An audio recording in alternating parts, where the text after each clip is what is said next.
Ready. ఇవాళ అందరూ ఒకసారి గట్టిగా చెప్పండి కూడా అందరూ.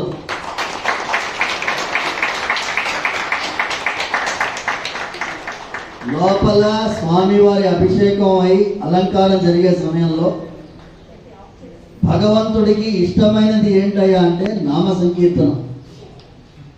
ఈ రవిరాజ భట్టర్ చిలుకూరుకి ఒకరోజు సంబంధం కాదు, దాదాపు 20 సంవత్సరాల సంబంధం. మా నాన్నగారు సౌందరరాజన్ గారు చిన్న పిల్లవాడిగా ఉన్నప్పటి నుంచి నువ్వు నిలబడి పాడవయ్యా అని చెప్పేవారు. నాన్నగారు అడిగిన ప్రతి పాట పాడేవాడు.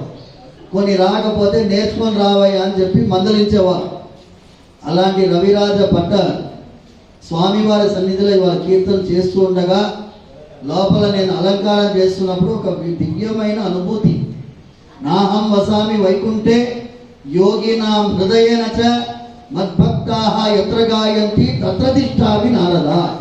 స్వామి ఏమంటాడంటే నా భక్తుడు ఎక్కడ పాడుతాడో అక్కడ నేను మైమరిచి నిలబడి ఉంటాను అంటున్నాను.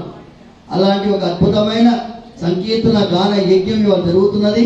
మీ అందరికీ పరిపూర్ణమైన ఆయురారోగ్య ఐశ్వర్యాలు ఇవ్వాలి భగవంతుడని ఈ రవిరాజ భట్టర్ స్వామివారి యొక్క అనుగ్రహంతో ఎక్కడెక్కడ ఏ ఏ కార్యక్రమాలు జరిగితే అక్కడ స్వామివారి యొక్క దివ్యమైన అనుగ్రహం ఉంటుందని మనస్ఫూర్తిగా భావిస్తూ గట్టిగా గోవిందా